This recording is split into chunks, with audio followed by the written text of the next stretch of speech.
Rapid sendiri tingkat akurasinya hanya 30%. Jadi dari 100 orang yang positif kita periksa mungkin hanya 30 orang yang positif. Dari 100 yang Berarti sebenarnya benar positif. pernyataan beliau, Ya. dokter. Untuk swab sendiri yang kita pakai sekarang kalau orofaring di tenggorokan itu hanya 30 sekian juga.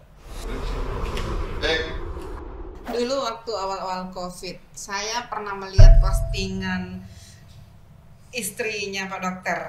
Jadi tentang anaknya yang megang kertas. Oh ya ya. Saya sangat terharu sebenarnya. Ayahku adalah dokter. Dia menjauhiku demi menolong dirimu. Bisakah kamu berdiam diri di rumah demi semua orang? Nah, ini yang mungkin tidak dirasakan oleh banyak orang ya, tidak diketahui, tidak disadari oleh banyak orang, dan sehingga mereka tetap tidak mau mentaati protokol kesehatan. Padahal sangat mudah kan, menurut dokter tadi kan sangat mudah.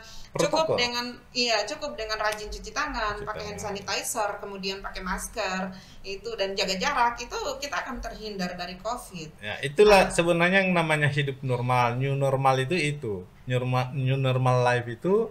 Ya seperti itu. Jadi kita dengan protokol hidup dengan protokol kesehatan. Dan sebenarnya itu kalau kami di medis memang dari dulu sudah begitu. Karena kami itu setiap melakukan sesuatu cuci tangan. Sampai tangan itu kasar-kasar karena sering cuci tangan, apalagi alkohol ya bikin ke tangan kasar kan. Jadi sering-sering cuci tangan itu sudah kami lakukan sudah terbiasa. Tetapi bagi orang-orang yang belum terbiasa ini menjadi kehidupan new normal life itu ya. Melihat postingan tentang itu yang anaknya Pak Dokter memegang kertas itu, bagaimana perasaan Pak Dokter? Ya itulah memang miris. Dulu itu saya sendiri menjauhi keluarga. Awal-awal itu saya sempat ke hotel, tapi setelah saya pikir-pikir ngapain saya di hotel kalau satu hari juga pastikan semuanya akan kena. Saya pikir seperti itu. Karena apalagi dokter satu-satunya dokter paru yang menangani COVID dulu November sampai Maret sampai pertengahan April itu masih saya sendiri. Semua pasien itu saya sendiri yang menangani. Ya, visit tiap hari sampai malam itu saya sendiri. Nah, sampai saya itu tutup praktek. Banyak yang telepon, dok tidak buka. Maaf Bu, saya lagi konsen di rumah sakit, saya konsen dengan perawatan COVID. Jadi untuk sementara saya tutup praktek itu dari Maret sampai bulan Juli. Nanti Juli saya baru mulai buka. Itu artinya Pak Dokter membiarkan rezeki ini. Iya, saya memang itu kan kalau rezeki, rezeki ini kan di praktek kan banyak juga. Tapi ya kita kan harus jaga imun juga. Kalau kita dari rumah sakit pulangnya sudah malam, terus mau praktek lagi, akhirnya kita sendiri yang bisa turun imun. Ya. Sempat tadi dokter cerita sempat di hotel. Ya, sempat ke hotel di Damhil dulu. Damhil ya. Dulu Damhil kita difasilitasi tinggal di Damhil. Seluruh awalnya cerita Damhil itu hanya sebagian yang mau tinggal, yang orang-orang yang punya orang tua. Ada yang orang tuanya sudah tua sekali, ada yang ada diabetes, ada hipertensi, mereka takut pulang. Baru mereka ini akhirnya tinggal di rumah sakit, di isolasi A sekarang di lantai 2. Semua nginap di situ, satu kamar 2 orang. Sampai sekarang? Dulu, waktu awalnya. Kemudian saya ketemu direktur bilang sudah nginap saja di situ yang takut pulang. Nah sudah. Tapi dalam perjalanan waktu COVID makin banyak. Jadi kita butuh tenaga yang banyak juga. Akhirnya kita rekrut. Ruangan isolasinya itu tidak cukup lagi. Nah, kebetulan Pak Rektor menawarkan. Kita ketemu Dokter Sukri bagaimana ini. Nah, kita memang butuh Pak. Ada beberapa orang yang kita tidak mau pulang lagi. Teman kita tidak mau pulang lagi ke rumah karena alasannya mamanya sudah tua. Ini kan kita takut pulang. Akhirnya beliau memfasilitasi. Sudah, kalau begitu ke Damhil. Saya bicara dengan BPBD dengan gubernur itu biar nanti saya yang bicara, katanya Pak Rektor ya. Nah sudah, minggu depan masuk. Akhirnya minggu depannya kita semuanya masuk. Dan itu jadi banyak, jadi sekitar 60-80 orang kalau nggak salah. Berapa lama? Sampai bulan Agustus. Dokter di situ juga? Oh enggak, saya awalnya Karena tinggal. keluarga, karena ingat anak itu. Iya, tetapi setelah itu saya balik ke rumah lagi. Saya ya, kalau saya di hotel juga, tapi kepikiran anak-anak, terus di rumah kebetulan tidak ada orang tua, sehingga saya masih berani pulang. Karena saya pikir tidak ada orang tua sekali di rumah, sehat-sehat. Tapi saya tidak pernah nengok orang tua saya. Sampai beliau masuk rumah sakit baru saya berani menengok. Karena beliau sakit, masuk rumah sakit Bunda, baru saya menengok orang tua saya. Selama saya merawat COVID awal-awal itu saya tidak pernah menengok. Jadi ini pengorbanan sebenarnya. Iya, orang tua saya tidak tengok, mertua saya yang sudah sakit sudah 5 tahun sakit juga saya tidak pernah tengok. Karena saya takut justru saya yang bawa kuman ke sana, makanya saya tidak pernah nengok. Nanti setelah beliau masuk rumah sakit, nah itu saya sudah berani menengok. Dari situ saya sudah sering nengok. Anak-anak tidak protes. Anak-anak Supaya bentuk protes itu dia memposting itu dia. Ya, anak-anak tidak protes, tapi yang anak saya yang kakak sempat kena COVID juga. Ya, oh, sempat kena. Jadi di rumah berapa orang yang kena? Ya, di rumah itu 2 orang kena. Dan kami sama-sama dirawat di Alwi Sabu. Selama berapa hari? 1 minggu. 1 minggu. Satu Jadi minggu. setelah itu, katanya kalau atlet, saya pernah menonton Dokter Tirta ya. Ya. Katanya kalau atlet itu menurut Dokter Tirta bahwa kalau atlet itu dia 4 hari bisa sembuh karena mereka fit, kondisinya fit, kemudian nutrisinya terjaga. Sampai dia bilang ngapain disuruh-suruh pakai masker, disuruh cuci tangan, tetapi tidak menjaga nutrisinya begitu. Memang sebenarnya ya imunitas itu yang nomor 1. Itu yang saya katakan tadi juga, kita mengutamakan imunitas. Makanya dari awal perawatan COVID, teman-teman saya yang di ruangan COVID itu semuanya memperlakukan pasien itu sebaik-baiknya. Bahkan mungkin hanya di tempat kami ya, yang tiap pagi kita kasih keluar semua pasien senam. Dan ini salah satu yang menjadi faktor penyebab banyak kesembuhan ya. Selain gizi juga kami kebetulan konsultasi dengan Dokter Sesi ya, yang ahli gizi. Iya, Sesi Karim. Ya, kita konsultasi ahli gizi apa yang cepat menaikkan imun itu yang kita berikan. Jadi kita menggunakan zinc, vitamin D, yang vitamin C, vitamin B, pokoknya apa saja yang menaikkan imun dari makanan kita minta. Kemudian pasien-pasien keluar pagi-pagi, keluar jam 8 jam 9 senam sama-sama, minimal dengar-dengar lagu di luar. Kita putar lagu, mereka senam-senam, duduk-duduk di luar. Nah, itu memperkuat imunitas mereka sehingga penyembuhan kita termasuk yang kedua terbesar persentasinya. Dan 87% itu besar sekali. Jadi kedua terbesar setelah untuk penyembuhan. Untuk penyembuhan. Persentasinya. Setelah Maluku Utara. Oh, Maluku Utara. Maluku Utara hanya beda 89, kita 87, peningkatan jumlah yang terpapar itu berapa setiap dalam 1 bulan misalnya atau dalam 1 minggu berapa kasus? Sekarang ini peningkatannya udah cepat sekali karena waktu saya kena itu masih bulan Agustus kalau ya Agustus itu saya itu nomor punggungnya di 1.200. Iya, sekarang tidak sampai sebulan udah 2.000 lebih, udah mau 3.000. Jadi memang peningkatannya cepat sekali. Waktu dari Maret sampai bulan Agustus itu pelan. Bulan Juli itu masih pelan.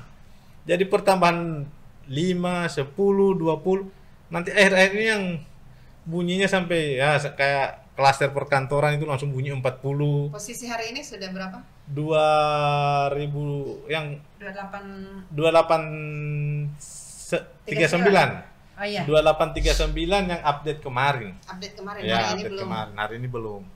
Iya, mungkin juga karena tidak pernah lagi diumumkan ada konferensi pers seperti dulu, sehingga orang-orang ya cuek lah sekarang. Mereka kan kalau misalnya setiap hari diumumkan itu kan tetap ada kewaspadaan, tapi sekarang tidak pernah diumumkan. Apakah tidak ada kebijakan untuk diumumkan lagi begitu? Ini ada untung ruginya. Kalau diumumkan itu orang jadi care, takut, kenapa sekarang kok bertambah cepat, sehingga Masyarakat itu tahu ternyata pertambahan kasus itu tiap hari itu banyak sekarang. Kalau dulu kan ketambahan 2, ketambahan 3 orang udah takut karena tiap hari diumumkan. Tetapi sekarang kan tidak pernah diumumkan, jadi orang tidak tahu. Iya. Ya, tapi kalau di sisi keuntungannya juga tidak diumumkan, orang sekarang itu siap memeriksakan diri. Karena begitu dia memeriksakan diri, dia tidak diumumkan. Ya, banyak sekarang ini kalau mandiri banyak juga, udah mulai banyak yang mandiri.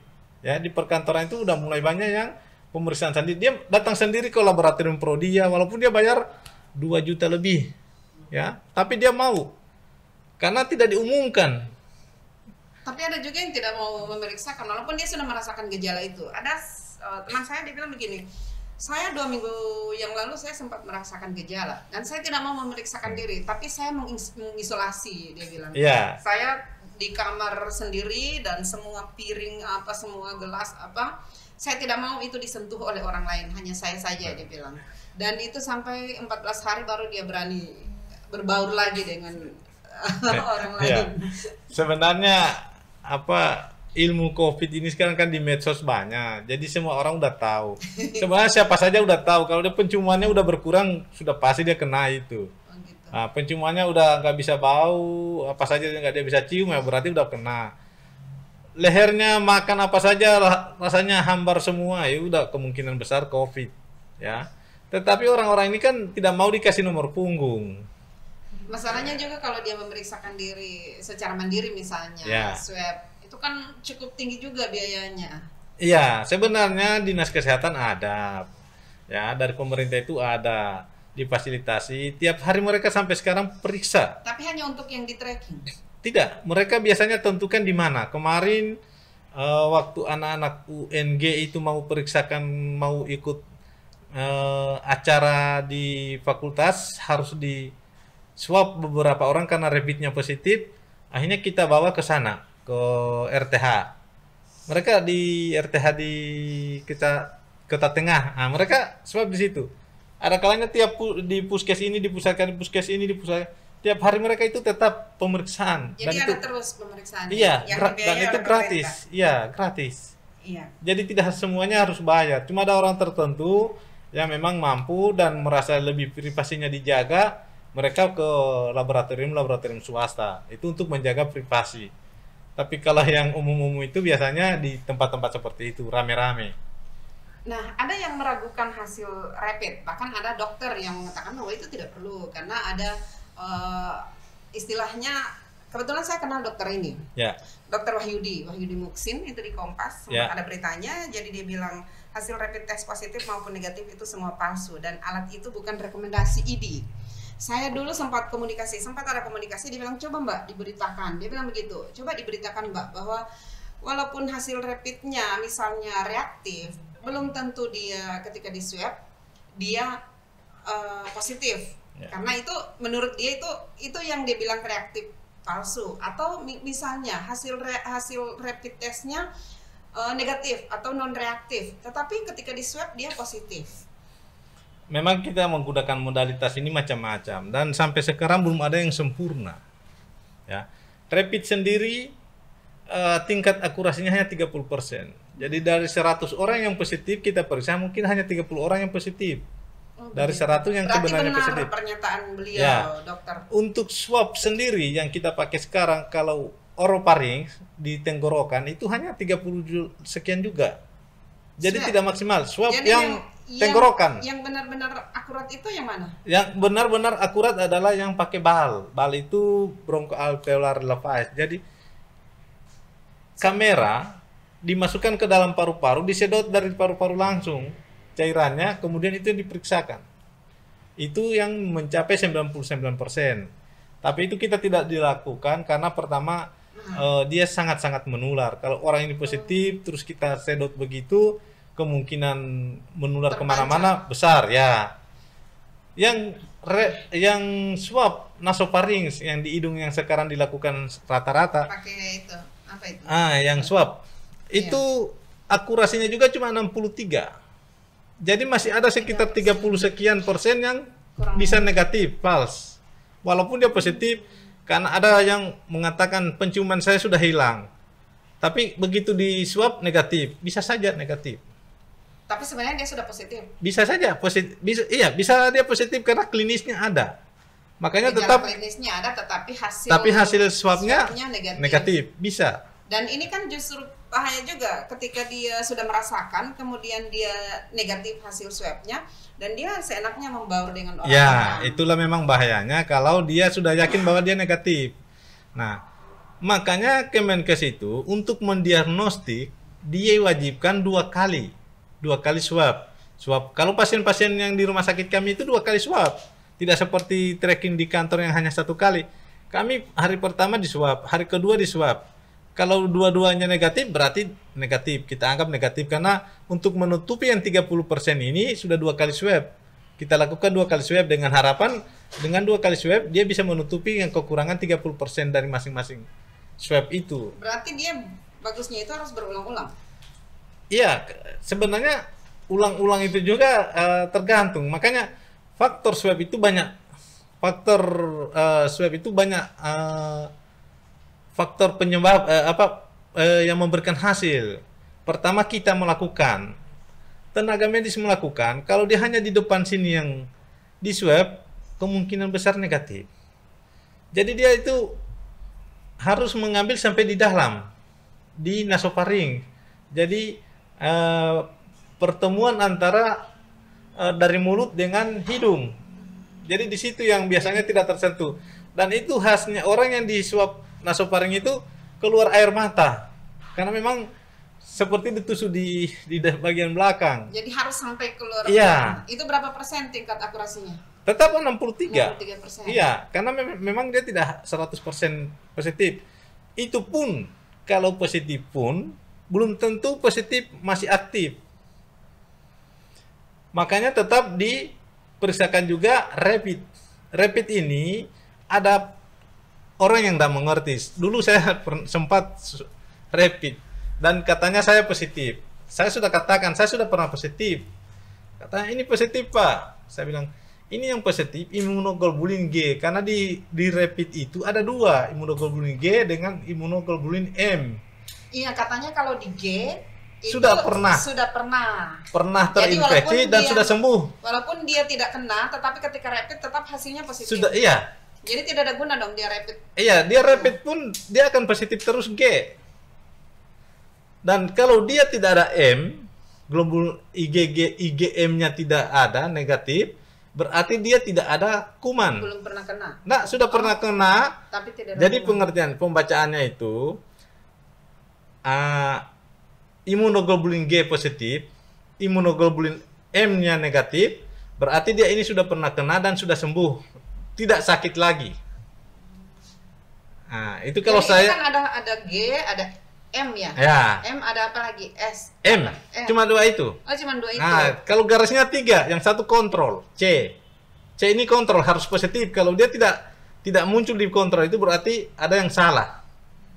Ada yang salah. Tapi kalau dia muncul di situ terus dua-duanya tidak muncul berarti tidak ada.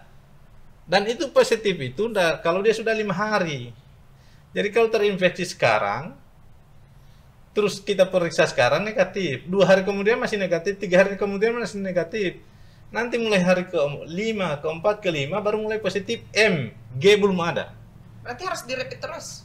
Ya itulah, makanya ini rapid hanya untuk evaluasi. Untuk evaluasi. Bukan ini. Jadi dia bisa itu yang reaktif fase ada, itu. bisa untuk screening dan evaluasi juga. Kalau misalnya dia M dan G positif berarti dia sudah sementara sakit dan sudah mulai proses penyembuhan. Kalau M-nya positif, G-nya tidak ada berarti baru terinfeksi sekitar 5 hari. Itu yang 6 perlu hari. di karantina di apa namanya? Itu yang perlu di karantina. 14 hari. Itu ya. Tapi tetap dilanjutkan dengan swab. Hanya saja kelemahan swab tidak bisa membedakan bahwa ini kuman hidup atau kuman sudah mati. Kadang-kadang swab itu kalau bersihan mulutnya tenggorokannya hidungnya nasofaringnya itu tidak bagus, maka dia akan positif terus. Sudah 1 minggu, sudah 2 minggu di swab kok positif terus. Itu makanya kalau kami di TCM ada angkanya CT itu, circle threshold-nya itu kelihatan. Kalau dia sudah di atas 37 berarti ini tinggal penyembuhan. Tinggal sisa-sisa kuman, bangkai. Jadi bangkai. Jadi sudah mati memang. Iya, bangkainya sudah mati, tapi masih ada bangkainya di dalam situ. Nah, itu yang memberikan hasil positif. Karena dan itu tidak perlu lagi diisolasi. Tidak perlu, karena sebenarnya PCR itu hanya memeriksa ada RNA kuman. Dia tidak menyatakan bahwa ini ada kuman hidup atau kuman mati. Tidak, pokoknya dia temukan ada kuman di situ. Apa itu bangkai, apa itu hidup, positif. Nah, itu. PCR dengan swab itu kan sama. Swab sama? Iya. Iya. Kalau jadi itu kelemahannya di situ, bahwa dia tidak bisa mendeteksi apakah kuman ini masih hidup atau mati. Ya. Bangkainya pun dia masih memberikan hasil positif. Nah, kalau misalnya, tapi kalau TCM bisa. Dia memberikan hasil positif, tapi di situ ada angkanya juga. CT itu yang kita lihat. Kalau dia udah di atas 37, nah itu berarti ini tinggal kuman, tinggal bangkai. Karena kalau CT-nya sudah tinggi itu, di situ dikatakan bahwa aminoglikosida-nya udah berkurang. Jadi kalau sudah tidak ada asam proteinnya itu, otomatis kuman ini sudah tidak hidup. Tinggal bangkainya saja, RNA-nya saja. Saya baru tahu, yang saya tahu pokoknya cuma positif negatif. Iya, pengertiannya banyak memang. Makanya ada orang meragukan, iya. Masing-masing orang punya pendapat karena sesuai apa yang dia baca. Kalau kita ada itu katanya dokter mengatakan itu rapid tidak ada guna, ya kenyataannya juga banyak gunanya juga. Untuk mengevaluasi. Ya, evaluasi bisa, untuk screening boleh. Rujukan, iya, screening. Kayak kemarin yang anak-anak FK UNG di rapid semua ada 8 orang positif. Akhirnya setelah di swab ada 6 orang yang positif itu. Dari 8 orang. Dari 8 orang itu, 6 orang yang positif. Seperti itu. Iya. Jadi di screening dulu, baru di swab. Ini kan informasi-informasi seperti ini kan harus diketahui. Iya. Iya. Terus yang obat yang COVID itu? Obat COVID itu sebenarnya terutama tetap imunitas. Iya. Saya itu selalu obat COVID itu saya selalu menekankan imunitas karena itu yang saya rasakan waktu saya dirawat. Waktu saya rawat COVID itu. Tapi sudah beredar itu. Nah, yang sekarang itu kita masih menggunakan oseltamivir yang kita gunakan. Sekarang ada 2 obat yang masuk, ya, yang baru masuk, Avigan, ya. Avigan ini dari Jepang. Ini masih mahal juga, 60 ribuan per tablet, ya. Dan itu harus diminum tiap hari. Diminum sehari 2 kali.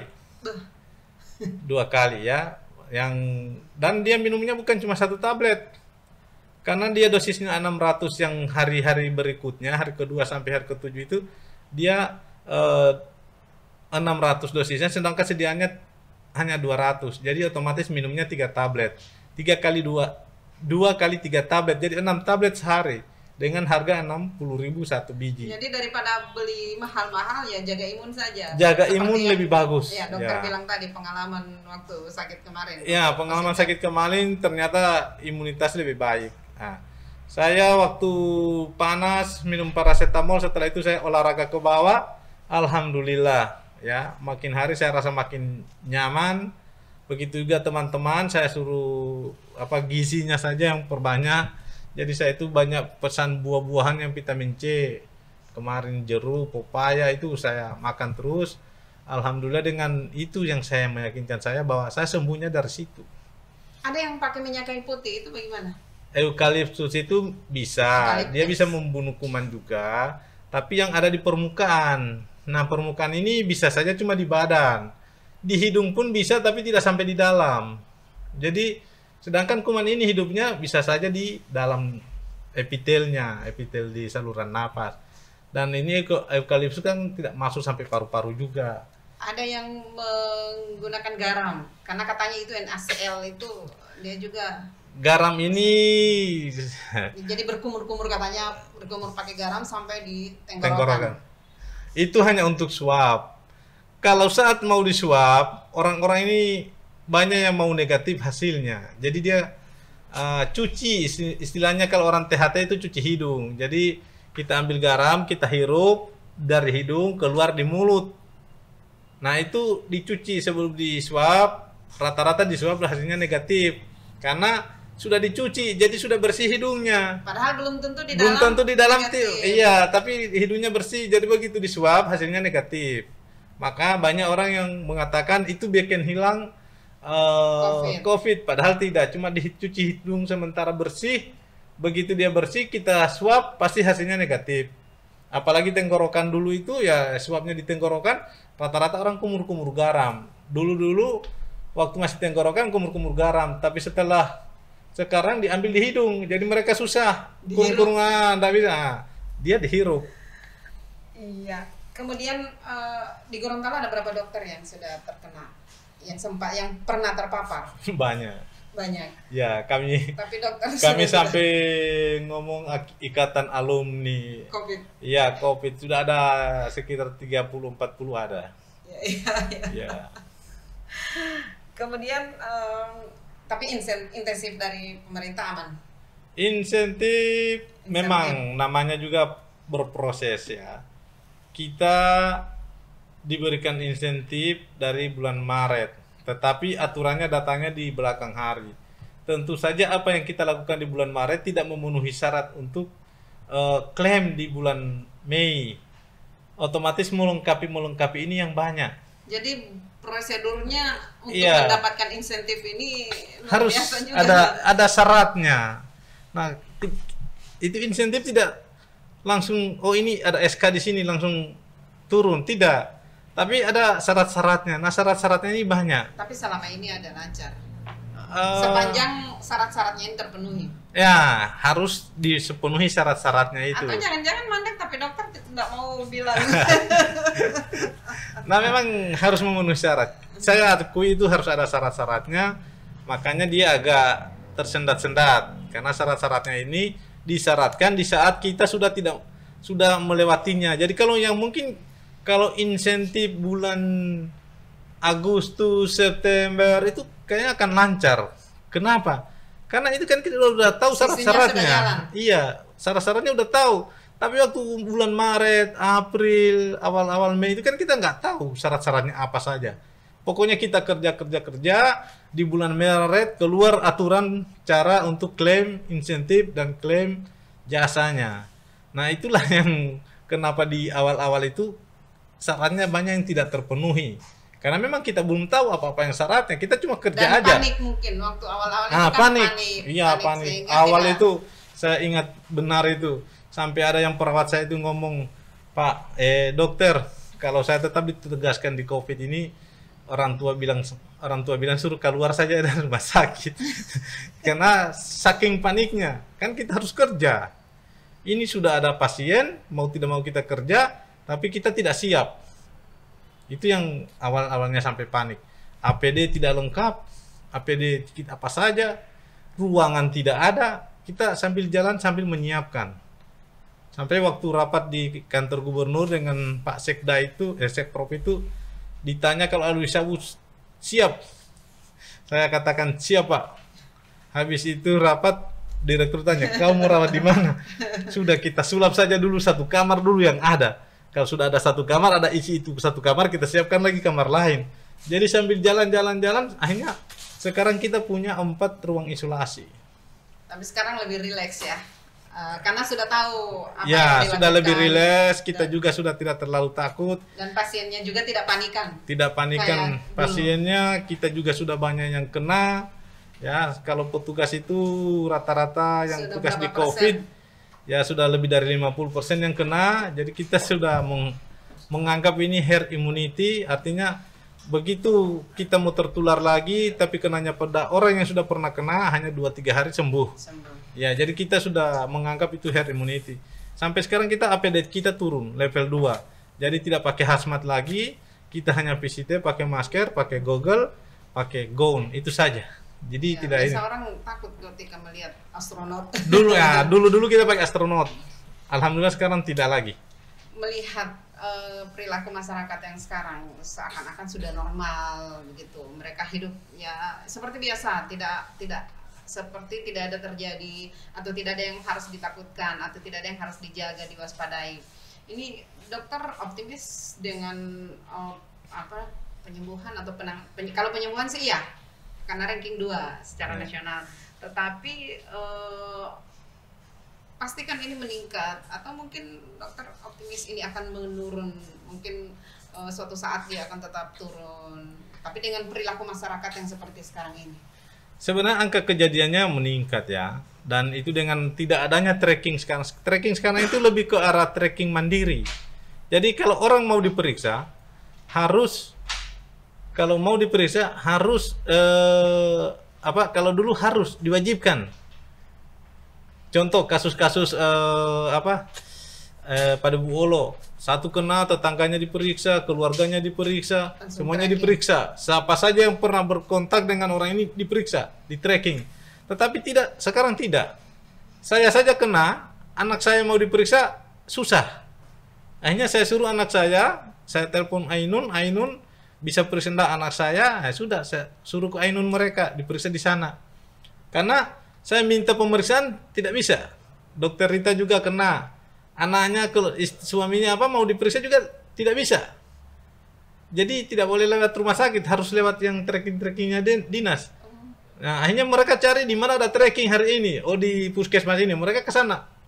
Jadi sekarang begitu. Sebenarnya banyak yang sudah secara sadar secara sadar mau memeriksakan diri, tapi itu yang kalau sekarang agak susah untuk trackingnya itu. Bahkan kemarin ada pasien saya dari praktek, saya mau suruh periksa, susah pemeriksaannya di ini, akhirnya dia juga memeriksakan diri sendiri di Maxim 2.400.000. Ya, terakhir Dok, ada apa yang mau disampaikan oleh para dokter ini, atau ide untuk ada saran-saran untuk pemerintah di Gorontalo terkait dengan penanganan COVID ini? Ya, terima kasih. Kami lebih menghimbau ke masyarakat. Kalau pemerintah dengan ide-idenya sekarang saya kira sudah banyak mengeluarkan ide, tetapi kalau masyarakatnya juga tidak menjalankan agak susah juga, ya. Maka saya mengharapkan masyarakat sekarang tolong protokol kesehatan itu dijalankan benar-benar. Kalau kita mau new normal, ya, artinya hidup kita normal dengan protokol kesehatan. Mari kita jaga ini. Kalau kita misalnya menjalankan protokol kesehatan, saya kira pemerintah tidak akan melarang kita berkumpul, ya, selama kita memenuhi standar protokol kesehatan. Kita mau adakan pesta silakan, tapi protokol kesehatan. Mau adakan event-event silakan, protokol kesehatan. Kalau itu kita jalankan semua, insya Allah penyebaran COVID ini tidak akan lebih luas lagi, dan insya Allah ya vaksin yang sekarang diuji coba tahap 3 berhasil. Kalau itu sukses, insya Allah kita akan mendapatkan imunitas buatan sehingga akan terjadi herd immunity. Herd immunity inilah ini yang tujuan terakhir, sehingga COVID sendiri akan menjadi sama dengan penyakit influenza yang biasanya hari-hari kita alami, seperti itu, karena sudah terjadi herd immunity. Mungkin itu. Vaksin itu berapa tahun jangka waktunya? Vaksinnya itu biasanya 3 tahun, paling tinggi itu 3 Jadi tahun. Harus vaksin lagi setelah 3 karena tahun. Setiap 3 tahun itu kuman virus itu rata-rata bermutasi. Jadi COVID sekarang ini mungkin 3 tahun kemudian tidak sejahat sekarang. Nah, dia akan bisa jadi lebih jahat atau tidak jahat. Itu. Makanya tiap tahun dia bermutasi tiap 3 tahun. Dan itu makanya sekarang itu kan COVID sekarang itu kan SARS yang sebelumnya. Iya. Cuma dia sudah bermutasi. Nah, dia akan bermutasi lagi, bermutasi. Setelah COVID ini mungkin dia akan bermutasi yang lain lagi. Wah, tapi bisa menjadi yang lebih baik atau menjadi yang lebih buruk, bisa jadi. Tapi tiap 3 tahun dalam ilmunya itu tetap dia akan bermutasi. Berarti ini masih cukup lama juga ini perjalanan COVID ini. Ya, tapi kalau kita sudah ada vaksin, otomatis dalam insya Allah Desember sudah ada, otomatis orang-orang ini akan kebal. Ya. Oke, terima kasih dokter atas waktunya. Cukup lama kita ngobrol. Ini sebenarnya pencerahan juga untuk masyarakat. Ya, insya Allah. Iya, dari maskernya, kemudian dari perilakunya dan sebagainya. Ya, karena sekarang orang malah jadi lebih terasa lain kalau tidak pakai masker, apalagi di tempat umum. Di tempat umum terasa aneh, diri sendiri yang tidak pakai masker. Iya, jadi kayak gimana? Oke, terima kasih atas waktunya. Semoga dokter tetap kuat ya, Amin, tetap sehat. amin. Karena menghadapi banyak pasien ini yang dilayani. Ya, oke, terima kasih. Assalamualaikum warahmatullahi wabarakatuh. Waalaikumsalam warahmatullahi wabarakatuh.